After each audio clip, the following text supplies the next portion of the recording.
Three friends, one amazing series of YA novels, an insatiable thirst to relive the glory that is K.A. Applegate's literary masterpiece.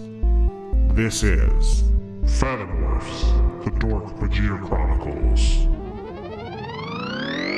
Hello and welcome to the Dork-Bajir Chronicles, a podcast where we read through the Animorphs series one book at a time, then talk about it every week. Today we'll be talking about Animorphs number 39, The Hidden. My name is Mikhail, the host. I'm Tessa, the expert. And I'm Braden, and I got prosciutto in my Pop-Tarts, baby. Pop-Tarts? Pizza pockets. Yeah. Sorry. Yeah, you said the very wrong food. A prosciutto and a Pop-Tart would be awful, except for maybe like the brown sugar one. I prefer maple and ginger. You know what? I'd put prosciutto on either one of those things. Speaking of something unrelated to this, but I want to change the subject. Our first segment is Fanimail! Ooh, yeah! Fanimail! Ooh, yeah! Our first piece of Fanimail comes from at the Kingle Mingle, Dr. Pete on Twitter. We actually had a good back and forth about Visser 3 and his general, like, how he's been misused, sort of, in the military. I think it might actually be my next Patreon essay also, is in defense of Visser 3, but we'll see. So thank you for that, Dr. Pete. Again, the links will be in the description for the show, so if y'all want to join in, feel free to click that. Our next piece of fan mail comes from at Gwyn Lenisso on Twitter, also, who tagged us in a meme that's been going around for a while now, but it's a brain speaking to someone who's trying to sleep, and they're just, "Are you sleeping? Yeah, shut up. Centaurs have 2 rib cages. Oh, can't sleep after that." Andalites probably do have 2 rib cages. Based on how we've seen them drawn on the book covers, for sure they do. Maybe they just have one. Well, okay. Let's take a look at a picture of Axe. What if they just have one unending rib cage? Gross. Although the leg joints wouldn't really work then, but They can kind of like bend around. Bones do weirder shit. Bones can grow in freakier ways. Books are art, bones grow freaky. Books are art, freak bones. Freak your bones, baby. Bones are Freak art. your bones. Books are freaks. Okay. Braden, it's your turn to summarize. Why don't you hit us with that? Okay, so Cassie finds out after signing on. What's the goof of this one? There is no goof. She's just trying to help an injured mouse. Right. She's helping out an injured mouse. Then Eric shows up and fucks it all up. Eric shows up and warns her, hey, the Yeerks have discovered how to backpedal the Helmicron's downed ship and make it so that its sensors work again. So Cassie agrees to help her mother at the gardens so that she can keep the Esquivel device on the move, which she knows the Helmicron sensors can detect even when it's not active. They get to the gardens. They have called the other Animorphs and began a little game of cat and mouse. Like, Cassie tries not to morph any, but she's got to keep the Esquivel device moving. Eventually, she ends up in the back of a trailer with a pissed-off buffalo. Cape buffalo, to be precise. And she realizes she has to morph because a bunch of, Yeerk cops are getting in the back. So she turns herself into a buffalo. But as they escape, as they, are let out by the cops, the original buffalo runs into Chapman. They go hog wild for a minute, just running into people and things, and then eventually get out into the woods. And this is where shit goes off the rails, because then the buffalo starts turning into Chapman. And this is where Cassie realizes, fuck, that buffalo touched the Esquivel device, then it touched Chapman, and it's somehow inside its head realizing it can morph. And it is trying to do that. To be clear, it's a naked Chapman, right? Yeah, we have to, it's never completely described, but we have to assume that these kids see their assistant principal's whole dinger. There's a bit of a lamp shading of that, I believe, where she says, it was still half buffalo, half Chapman. Thank God. It had like the human face of Chapman and then the buffalo body. Oh, there was a part where it just had human head, human legs, buffalo torso, and could barely move because the torso was so big. That's basically my dream body. Yeah. Ugh. Get you a man like. Oh, I don't think. Have I mentioned that the Helmicron sensors are being carried around in like spooky black helicopters? I don't think you said that yet, actually, no. Anyway, Cassie realizes she can't do anything for this buffalo, who now has morphing powers, so she runs away. But later, they're at the barn thinking about, ho-hum, what do we do with it? I don't know, I guess we should just leave it.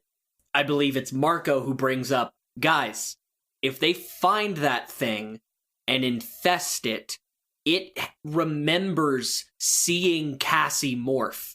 It may not realize what that means, but a Yeerk will. We cannot take... So they're like sort of going back and forth, like, what do we do with this thing? Do we kill it? Is there a way to like teach it the ways of our people? To learn to love? Dance? Play music? Mayhaps. To dream? It does try to talk also, which is pretty horrifying. Yes. And they call it... It's especially weird because they call it the buffa-human, because calling it buffa-man definitely sounds like a knockoff Tom of Finland thing. Well, to know what that is, but I trust you. It's a prominent semi-comedic homoerotic stories. Oh. Yeah. Prominent enough that, like, you know, people who don't normally read homoerotic stories like me know about it. Yeah. Okay. Fine. Okay. Yeah, so turns out Tom of Finland is in town and he's here to fuck that buffalo senseless. You might have read a different book now that I'm thinking about it. Yeah, that wasn't the end of the book, Brayden. Oh. That might have been the end of the book you were reading. There's more that happened after that. Like, but the buffa-human acquires Visser 3 and they fist each other. Because, of course, God. If you see your clone, you're either going to fight it or fuck it. Visser 3 is on the fuck it variety because he wants to know if he's good in bed. His classic character arc of, gee, do you think I'm good in bed? I've never had sex before. I don't know what to say about that. All right. Okay. They have a plan to destroy the helicopters that have the sensors on them. I don't think they ever tell us directly what the plan is, and by the time they get there, it kind of just looks like the plan is to jump in the helicopters and fuck them up. But it doesn't go down like that. No, Brayden, they do tell us the plan. They want to drop an anvil on it, like Wile E. Coyote, which Cassie mentions near the end of the book. It's a cartoon she doesn't even like, which, how dare you? Looney Tunes is a treasure. Looney Tunes is the GOAT. Basically, it's a plot that they've done before where Cassie flies up high and then morphs into a whale and falls onto the thing. Were they being literal? They don't tell us that until the very end. They were being literal. They end up, they get to the helicopter. Things don't go as planned. Cassie ends up somewhere else, and an ant gets its little pincers on the Escafil device, and then on Cassie, and then starts morphing into Cassie, and Cassie's like, okay, none of that, and squishes it real quick before it can continue its horrid, wilting impression of her. Well, the wild beefalo actually kills it. It morphs fully Cassie. It starts screaming because it has sentience. It morphs its ant pincers while still having a Cassie body. Goes to town on Cassie's arm, which is all but broken clean in half.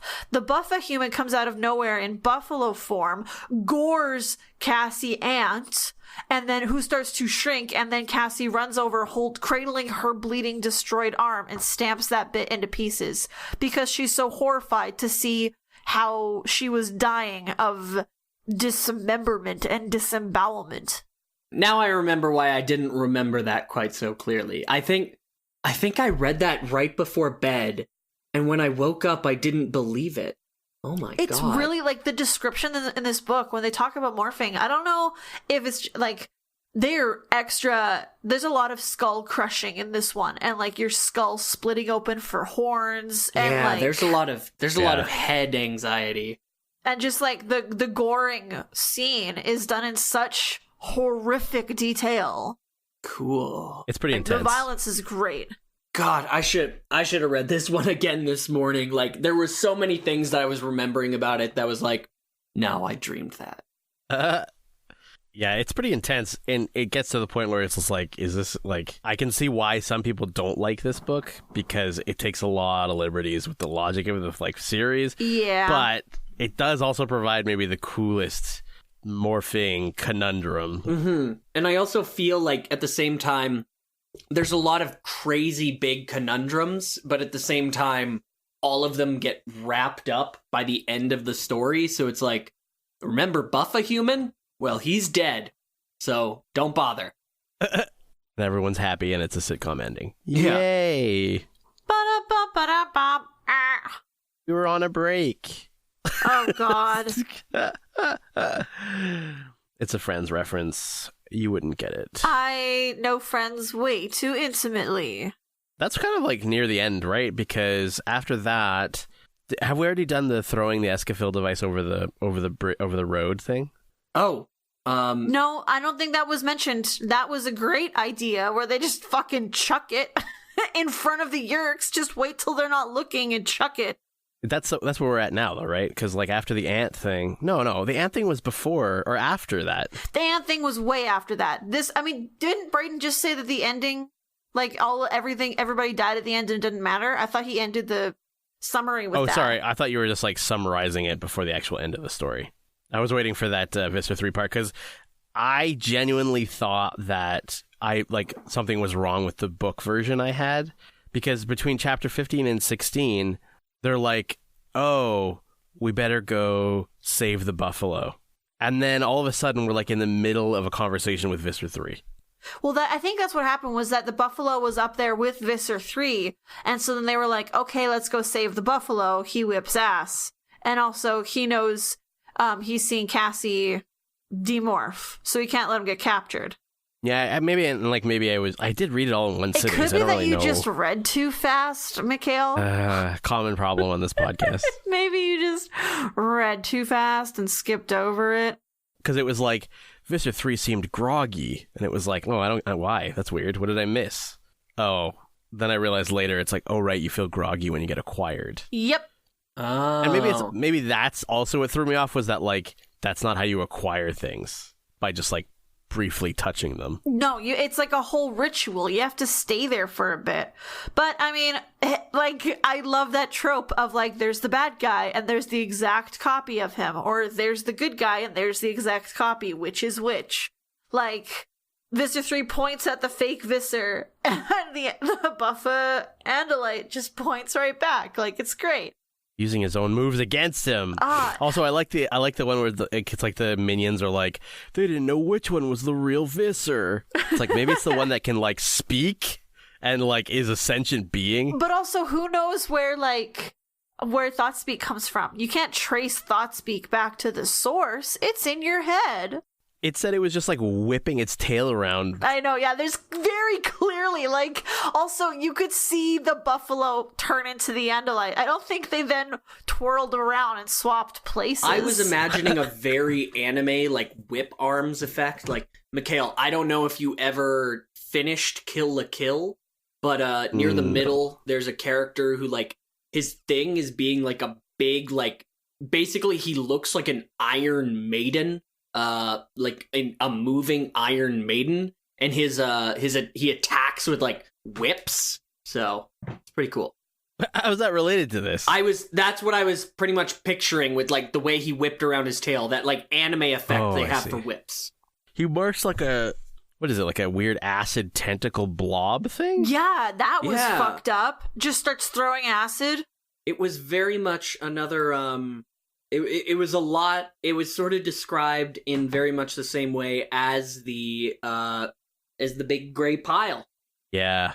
in an almost equally disappointing way, honestly. Yeah, well, Of just like, there's not enough detail. I want to know like more about the picture I'm supposed to be seeing in my head.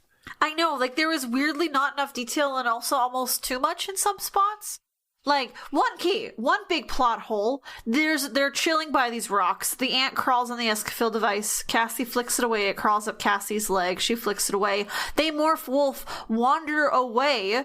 Cassie's getting ready to, like, she's demorphs, and she's getting ready to morph a hawk to fly up to morph a whale, and then suddenly in front of her is a mass of growing limbs, and it's the ant. Did the ant just carry itself along with you? Like, was it just on your body, or did you just end up back at the exact same clearing you were at before?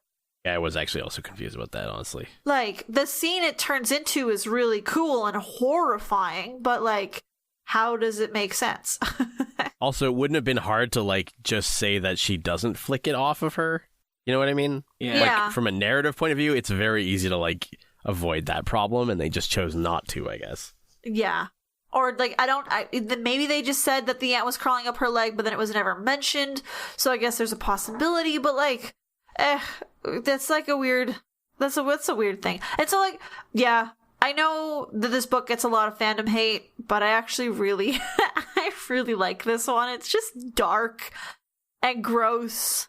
I don't remember a lot of it right now. But yeah, I think I remember a lot of good things. I think the reason why we both like it anyways, is that it takes a rule of the universe and pushes it from like a good sci-fi point of view. Do you know what I mean? Yeah, that's a good way of analyzing it. Morphing is a thing, but if you can give a morphing power to anything that is an animal, what would happen if blank, right? Like, if it couldn't control it, it just kind of happens, you know? They had a bit of a conversation where, like, Rachel was like, oh, I hate questions like this that have no answers. And I'm like, girl, I get you. I have gotten mad at riddles because of their inane and stupid logic. So I get. Also, okay, Rachel in this book felt so much more like Rachel compared to, like, her own book in 37. Anybody else get that vibe? I guess that's a way of putting it, yeah. I think it comes back to, like, we said this really early on, but the characters are better in the books that are not theirs. Yes. Yeah. Like, it's like they're almost stronger, and they come out stronger. They do things more in line with it's classic Hegelism. They are viewed more as themselves from without than from within. Yeah, I mean, sure. That's a very philosophical way of putting, basically, like, when you're not the narrator, you're allowed to be a flat character. And they are, for the most part. Like, there aren't really any moments where you see any kind of, like, up or down redemption or anything when it's not the narrator. You know what I mean?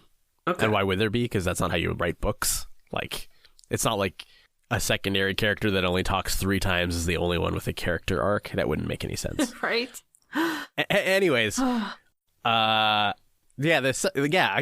felt a lot more like I wasn't really expecting it from a Cassie book, honestly, but it felt a lot more like a good sci-fi short story kind of thing.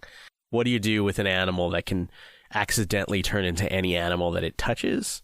Yeah, that was really cool. There's also the, like, AI question of, like, what do you do with something that has sentience for the first time? Yeah, like, how does that affect the rest of the buffalo mind? You kill it, or else it'll take your job. Yeah, because, like, the thing that they talk about with the ant, like, normally having a hive mind and then all of a sudden having free will, that is actually a really interesting, like, mental experiment, right? Like, they could overcome it, but so arguably you should be able to overcome it going the other way.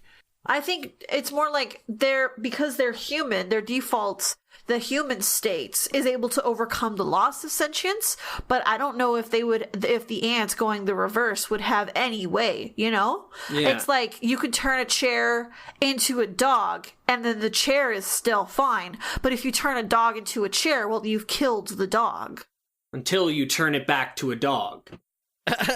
Well, what I'm saying is, like, the ant, I mean, had it been given the chance, might have found a way to organize its thoughts as a human into a hive mind. Do you know what I mean? I don't think it would have, because humans just don't operate like that. Like, it would have just been a hive mind of one, but it would have had nobody giving it orders, so. It would have been looking for a hive mind. And also, let's talk for a second here. Ants do not have some kind of telepathy between them. That's not what hive mind means. It just means your priorities are very different than someone who's more individuated like a human being, right? It doesn't mean that you're disconnected from the sort of neural net of your hive. So you wouldn't just die, it's part right? of the log. Okay. Yeah. That makes sense, I guess. I'm just saying that would be an interesting side story on its own, is like, what would an animal that's a hive animal do if it was given a human body without the need for the hive mind, right? No? Nobody wants to back me up on that?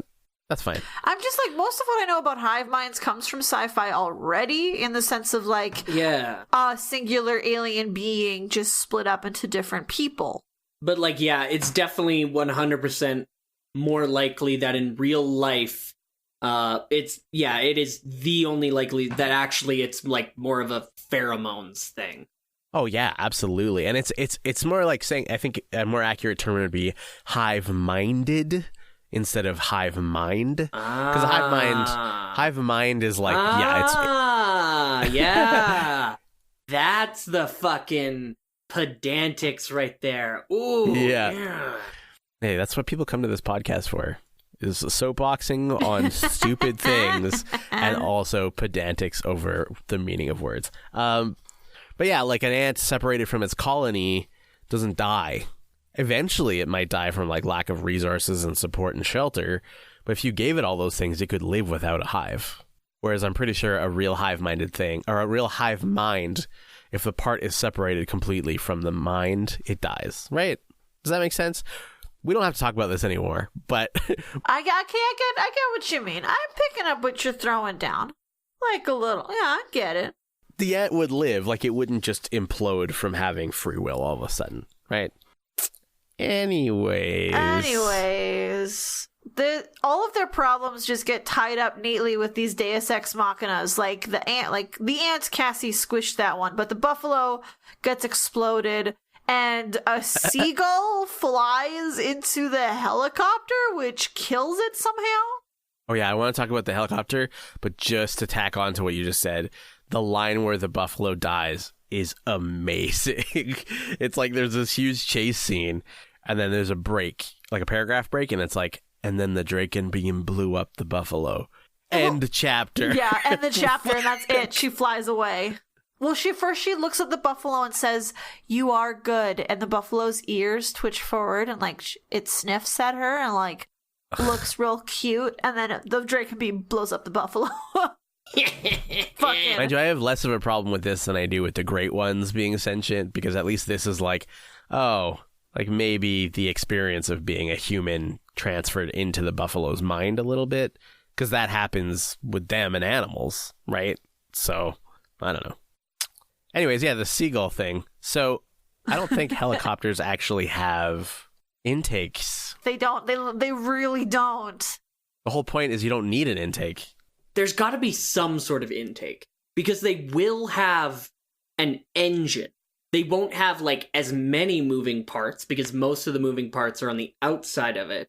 But there's got to be moving, rotating parts somewhere, and there's got to be some sort of vent. It might be very small. It is not that what is described in the book, it is impossible. It's that it is very unlikely that a seagull would even get close enough to a helicopter, buffeting wind, fucking everywhere, to do what this book says it does. I'm looking at pictures of helicopters, especially military helicopters. So they do have intakes in the back, but to be honest, I'm pretty sure there's no way a bird could like get close enough to it, because it's like right underneath the rotor. Yeah, that's what I was just thinking. Yeah, so it's like the bird would easily get sucked into the rotor or pushed down from the force of the rotor, then getting sucked into the intake. Do you know what I mean? Yeah. So my theory is it wasn't just a bird. Oh, everyone gasps. The bird had a bomb. It was a plant by Cassie's mom. The bird had a bomb. No, what if it was like a rogue Andalite or like David? No? Like what Andalite would it be? One of the ones left over from 37. Oh, touche. But they went home, didn't they? Why would they come back? What if in book 40 they're like, wait, where's I don't know, who didn't talk at the end? Where's Axe? No, Axe did talk at the end. They all talked at the end. Shit. I was just going to say it would be funny if they didn't notice that one of their own people died. And then at the beginning of book 40, they're just like, wait a minute. What if book 40, it's like, oh my god, that seagull was sent by another Andalite. And then there's just more Andalites that are on Earth doing something. But it's not related to the book 38 Andalites. Like the book 38 guys were leaving at the end of the book, and these new guys came down like ships passing in the night. Just like, bye. I can't believe we came here to assassinate Visor 1, and that all we got was this slightly out-of-date not research ship, that was the first one, fishing vessel, and that we are here with the first cousin of Alaran, a number of pickpockets, and a non-gender conforming young Andalite who is very good at hand-to-hand combat. I mean, yeah, hell yeah. Oh, he's good at hand-to-hand combat because he doesn't have a tail blade. Yeah. There you go. So he has to whip it and just like wrestle. Otherwise, why wouldn't the Andalite also be good at tail blade? I'm trying to make your joke make sense in the world, Brayden. Brayden, Tessa's trying to save your joke. Can you show a little humility, please? I am like the savior of the comedy on this podcast. I mean, that's true. Okay, fine. Do you think that Chapman had a problem with the buffalo morphing him? He like sees him morphing into a Chapman, and it's like, dog, that's super rude. So rude. I don't think Chapman saw the buffalo morphing into him. Otherwise, he would have been like, oh, that's what I look like naked? Wait, Ooh. it looks weird. Oh shit, I should see a doctor like... about that mole on my back that I couldn't see. I had no idea it was that bad. Like, there's just, like, this patch of hair, like, on the back of his neck that he hasn't been doing anything with. And he's like, I had no idea it was there. Why didn't my wife tell me? Also a yerk, by the way. The patch of hair is a yerk. It's its own yerk. Remember the part where they're, like, stuck in the cave? They go into the cave as wolves to, like, regroup, basically. And they get, like, swarmed by Dork-Bajir and Taxons. And at the beginning, it's like, yeah, a big wave of Taxon comes and they just like rip them to pieces. What fucking like field sergeant is sending Taxons in for anything ever? Right? Like, why are you sending the Taxons in first? Taxons are the ones you call after the battle to clean it all up. And also to manipulate your buttons and your stereo equipment. Yeah. Like, Dork-Bajir, also, that was the scene where they're, like, wrecking all of these bad guys, but there's too many. Marco's disemboweled again, everybody's dying, and then the actual buffalo, like, the buffa-human shows up in buffalo form, fucking murks the Dork-Bajir in a blind rage, and then, like, a sentence. It's a sentence where we all fought really hard and sent the Dork-Bajir away. Like, wow. Yeah. Just the... At dawn, look to the east. There you will see the buffa-human riding for your safety. Did you guys ever see Superman Returns? Of course. Yes. Yeah. Do you remember the part where like Lex Luthor creates an island made out of kryptonite? Spoilers, by the way. And then like he's like, you're super weak on here. Now I can finally whatever. And Superman's like, yeah, okay, I'm super weak, but what if I just tried really hard? And then he lifts the island into space. And it's like, what? If you just try really hard? That's what the scene reminded me of. It was just like, we were definitely going to die, and then we tried harder. And we won. Really and it was hard. Like, fucking no. Like, either you can win or you can't. Yeah, like Marco's already disemboweled. Like, he can't get more disemboweled at this point. Your embowels are dissed. Like, get over it. Also, it makes me wonder if it's that easy to acquire animals. Like, do you remember when, I think it was book 16, when Jake goes to the zoo to acquire the rhino? Yeah, for the rhino, and he's having the most trouble with it. Yeah. Just fucking touch it, dude. You could have just, like, breathed and you would have acquired it, apparently. Pretty good. what else? Book 15, I think it was, where they go to get Tobias needs to have a dolphin morph. So he goes and latches onto the dolphin and gets stuck. And, excuse me, the dolphin doesn't go into a trance like it normally does. And he's stuck on the dolphin as the dolphin is jumping around the whole pool. Yeah. And then, like, if we take book 18 as canon, he could have just had a dolphin steak. Had, like, some of the dolphin's blood. Like, Cassie just bust into the doctor's office and steal all of the blood vials of all of the animals. You guys ever eaten shark? Talking about eating dolphin. Remind me of this one time I ate shark. What? Where did you eat shark? Sharks are endangered. Not all varieties of shark, I'm sure. I mean, maybe I ate illegal meat. I don't know entirely. I was like super young. I don't think it's illegal to eat shark. I think it's illegal to cut the top fin of a shark off and then throw it back in the water to die, which is what's actually happening. Yeah, that's true. Anyways, no, I've never had shark. No, I've never eaten shark. It's fishy, but it's also kind of a tough meat. It's like a combination between like a steak and a salmon.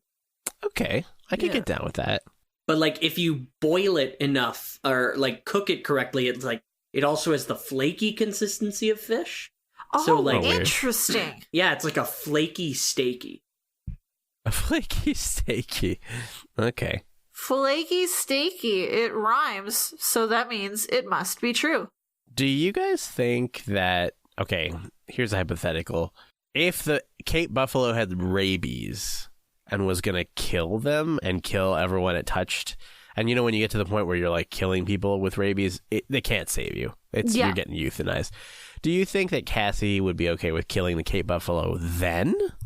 I mean, she probably has some understanding of the idea, a better understanding than any kid her age of the idea of putting down animals. I think in that circumstance, yeah, she'd be all for it. I think what really skeeved her out is the idea of killing an animal, like, with, almost in cold blood. Like, she killed the ant, which was, a terrible monster, but also was in the heat of battle, right? Also, I feel like we've established that bugs are not animals, according to the Animorphs, really. Yeah. Technically, bugs are animals. They're some of the littlest animals. Yeah. Some would say bugs have their own lives. I wonder what it would look like to see a bug's life.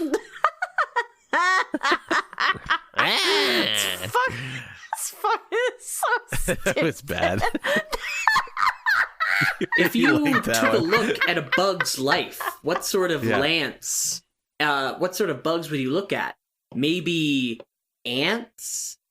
Ooh. Oh, man. That's not that great. I think the premise for that would be a good movie. Not an A movie, but maybe a B movie.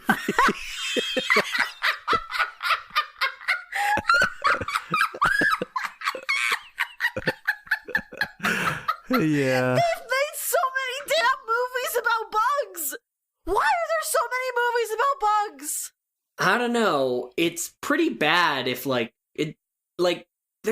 people aren't really thinking when they make these, because like there's people out there with arachnophobia. Oh, like the kids ones, you mean? There was no spiders in A Bug's Life, though, I don't think. Was there? I don't believe so. Arachnophobia is the name of a movie? Oh, you were playing the game. Sorry, yeah. I thought we were... Oh, but see, Braden, you gotta pick ones that the normies are gonna know. Guys, when you just stop like that and just leave that dead air after I talk, you make me feel like you're looking at me like I'm weird, like I'm an 8-legged freak. Oh, there it all comes together. 8-legged freaks, baby. You know what they should make movies about? Like normal things, like kids eating strangely large food. Like, what if there's a boy named James and he had a giant peach? That would have no bugs in it at all. That would just be a regular, normal movie. Or, like when they go up into the Andalite spaceship, and they have to basically become soldiers of their own army. And someone even call them Starship Troopers.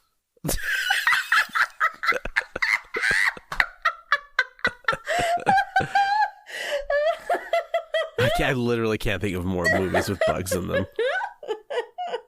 Y'all are making me laugh too hard. Now I've got tremors. Oh, good one. There's a type of bug called a pica. Uh-huh. They're mostly in Europe, but when some got across the sea in like the Mayflower and shit. So there's some bugs called American pica. Okay. Oh, wait, I get it. That's good. Yeah. Tessa doesn't get it, but do not worry about it. I don't get it. Because there's sandworms in Dune. Nice. That's a stretch. Fucking movies about bugs, y'all. We haven't even touched on Metamorphosis and The Fly. I can't think of any other movies with bugs in them except for like small parts like Indiana Jones and stuff like that. But this is a really short book, and I'm having trouble thinking of other things. Oh, we could do OTP alert. OTP alert! Jake will yell at Cassie in front of everybody, but he'll apologize to her privately. Yeah, this was my note on this, was that, like, this is some pretty classic, like, domestic abuse. Like, apologize publicly! Yeah, because the actual timeline is, like, Jake yells at Cassie in front of everyone. He's yelled at everyone, pretty much. So, like, that's not, I guess, the end of the world. But then the issue is that Rachel hangs back and tells Cassie, like, he has a point. I mean, he's a good guy, but you really fucked up there, you fucking dumb idiot. You fucking bitch! And then later, Jake, in private thought speak, he's like, yeah, sorry about that. And she's like, yeah, it's okay. I get it. I mean, but it's not okay. Should we list the context, though? Like, the context was she had the morphing cube in her mouth, and they're in wolf morph. This fucking Dork-Bajir comes out of nowhere and is about to murk Tobias, so she drops the cube to kill the Dork-Bajir, and Jake is like, what the fuck? The Yeerks could have taken the cube! It would have been all your fault! And Cassie's like, I'm sorry, I wasn't thinking. I just wanted to save Tobias. Should I have let him die? It's not like in the Nantech episode, Cassie turned around. She's like, how could you not think that they could fucking swim? Also that, like, really, they're fish people, Jake. They can swim. Yeah, no, he should have, it's understandable why he was so upset, but you should have apologized publicly at least. Like, yeah. You fucked up. Make sure everyone knows that you fucked up. A lot of people don't understand that, like, apologies are not, I don't know, this is like a tangent we're about to go into, but like public abuse requires public apologies, or at least a public like retribution in some way, because a lot of this shit, it's like people get, again, ranty a little bit, but people get into really abusive relationships when they get treated like shit in public. Then when no one's around to observe it, there's this like really backhanded manipulative apology. And it's like this crazy cycle of, it's bad. Yep. No, I totally agree with you. But it reads a lot like that, and it feels like dangerous in a sense to put this in a kid's book that kids can read from and like learn, oh, this is what a grown-up relationship is like. Like, no. And I mean, I'm probably also being nitpicky or whatever, because like, for the most part, they're probably the most mature couple on here. On the series, but except for Axe and Cinnabons. Yeah, that's a booty call. Let's get real. That is, what am I saying? That's pure lust. He's like, I can't do a mission on Friday night. It's date night. Also, Kate, Friday is for the humping. Cassie says in this book, like, Jake and I like each other a lot. Like, people know they like each other a lot. And it's really cute. I guess. That's disgusting. Remember how, like, in, like, the first writing class you ever took in grade 11, and it was, like, Show, don't tell. Yeah. This is, like, I get it. It's a kid's book. But, like, at a certain point, like, come on. Kids are not that stupid. Like, you can hold someone's hand and not say, like, I'm holding his hand because I like him. Do you know what I mean? They do the pathetic looks at each other that other people have commented on, the little sappy faces they make when they think they're going to die. They've kissed a couple of times in the books, probably more off the books. Wink, wink. Yes, he's pregnant. Don't worry, because they're going to get married. It's all going to be legal. They get married in the barn. They get married. This is where you find out that Jake has actually failed the grade they're in like 5 times. He's 18. Oh, God. Yeah. He's so muscular. That's why they call him Big Jake. He's like, you should be the leader, Big Jake. You're 25 and in grade 6. And actually, they're just like scared because he's like legally an adult and can vote. But they still make Marco drive because he's a better driver than the 25-year-old. That was my OTP alert. We've also got a Visser 3 Morph Minute. Visser 3 Morph Minute. Visser 3 Morph Minute. 3. I think the Visser 3 Morph Minute is actually the reverse. The buffa-human morphs Visser 3. Bum, bum. The Visser 3 was morphed in this one. Visser Yes. 3 Morphed Minute. How awesome would it be also to just acquire Visser 3? Like, they have touched him enough times now, right? But the only thing is, I guess they haven't touched him as a human. Well, then they need to steal his blood. They just need to steal his blood. And then, yeah, they could morph Visser 3 and just fucking... Oh, wait. The Helmicrons book, they turn really small and go on Visser 3's butt. Or is it Axe's butt? That was Axe, I think. Also, I think they already established that morphs that you acquire at that size don't work. Didn't they? I think it was something like that, yeah. There was some kind of bullshit thing, like if you acquire... No, because they acquired the new DNA. Like, if all of the DNA they had, like a shrunken Cassie became a teeny tiny wolf. But the new DNA hadn't been shrunk. So when they morphed the anteater, they were a regular-sized anteater. Okay, so they could morph Visser 3 at regular size. If only they had acquired him. They didn't even acquire him, you fools! Speaking of Helmicrons, though, this did actually make me feel a bit better about 24. Because remember in 24, it was like, why are you not using the Helmicron technology all the time? Yeah. Well, it turns out they've been trying. They've been trying. It just took this long because they had to make the anti-morphing ray first. And then there was like the bit with the Mr. Garrotron coming to visit. They had to get ready. They just been busy. Mr. Garrotron. They had to get the carpet steam cleaned. You know how it is. He runs so fast. They had to make sure they painted like stop signs around the Yerk pool. Yeah, no running. Just hired a bunch of lifeguards. They had to infest a bunch of lifeguards for the whistleblowing skills. Walk. That's pretty good. That was my favorite thing to do when I was a lifeguard, is just yell at the kids who were breaking the rules. You were a lifeguard? Oh, yeah, for a couple of years. Just to be like, no running. The hard part is I would do it when I wasn't on duty sometimes. Did anyone ever poop or puke in the pool when you were on duty? There was a defecation in the pool at one point, but there was not puke, from what I remember. Gross. There was a poop.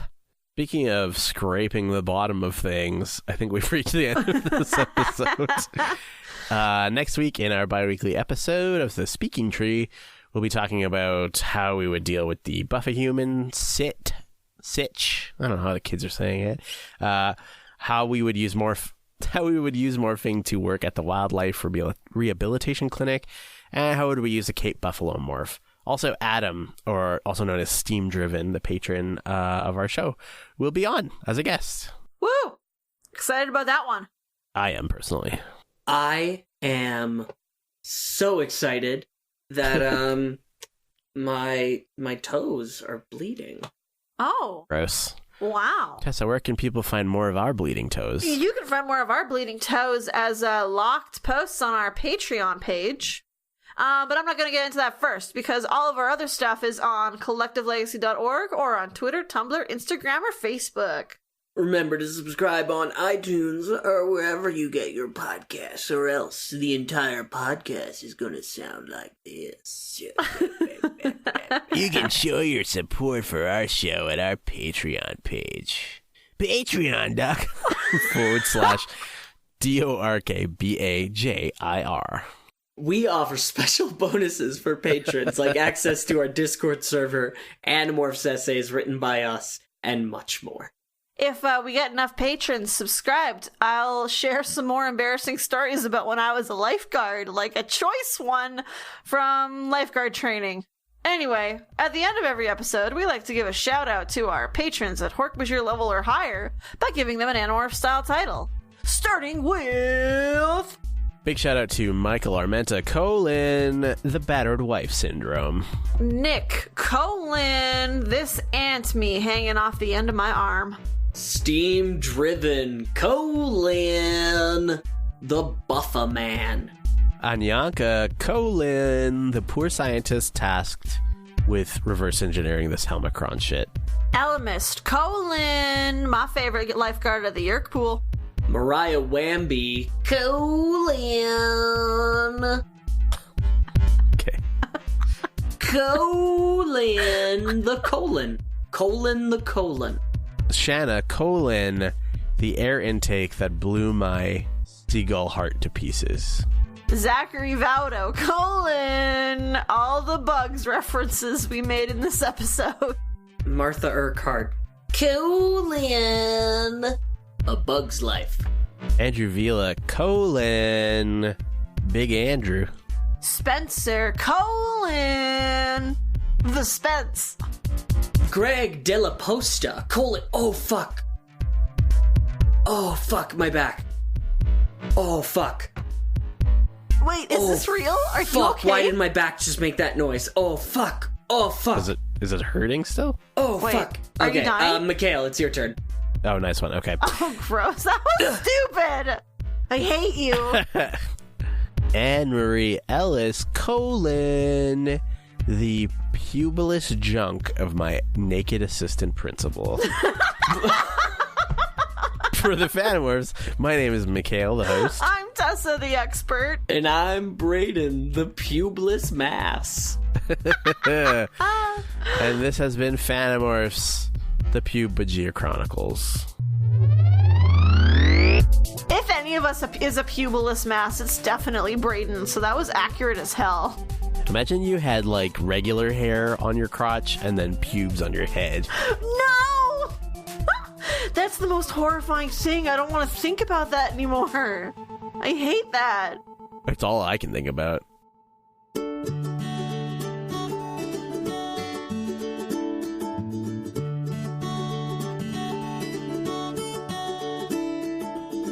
What do you want to eat right now? Jinx. I'm Mitch. And I'm Sophie. And this is We Watch Food, a podcast all about the food we like to watch. We'll talk all about the best, the craziest, and the tastiest TV, movies, and YouTube channels. Not to mention trendy food fads and sumptuous food trivia. Plus, we end every episode with a recipe from one of us. So join us every Saturday for a new episode and a new insight into what makes us watch so much food. You can find us at collectivelegacy.org, as well as a bunch of other awesome podcasts. Follow us on Facebook and Instagram at We Watch Food. And on Twitter at We Watch Food Pod. So I've been Mitch. I'm Sophie. Bye-bye. Bye.